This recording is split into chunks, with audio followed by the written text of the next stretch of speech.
Hey everybody, it's Jared Turner. I am in Indianapolis, Indiana at Crown Hill Cemetery, which could be called Vice President City, USA, as it is the final resting place of three United States vice presidents.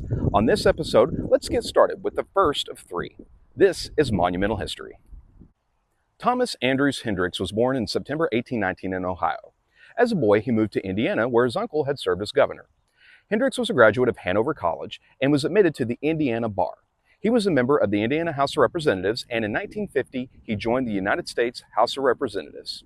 An ally of Illinois Senator Stephen Douglas, he supported the Kansas-Nebraska Act. That's the act that repealed the Missouri Compromise to allow for popular sovereignty. In 1863, he became a member of the U.S. Senate during the Civil War, making him one of the few Democrats in the Senate, as most were Southerners who seceded. While he had a support with the Union, he was openly critical of President Abraham Lincoln. He believed that the lack of Southern representation was a means for not supporting the 14th and 15th Amendments in 1872.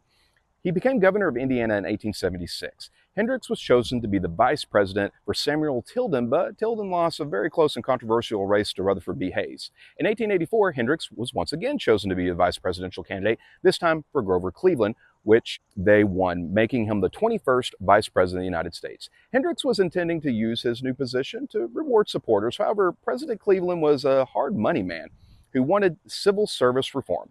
Despite having poor health for several years, Hendricks' death on November 25, 1885, of a heart attack was still unexpected. The death caused President Cleveland to call for a new line of presidential succession that continued until the Presidential Succession Act of 1947. If you'd like to learn more, read The Life and Public Services of Thomas A. Hendricks. While his legacy is unsystematic, he does have a library that's named for him at Hanover College, a bronze statue at the Indiana Capitol, and interestingly enough, the only vice president that didn't serve as president who was ever appeared on U.S. currency, as he was featured on a $10 bill sporadically printed over a period of about 3 years. Not too shabby for a man who was only vice president for 8 months.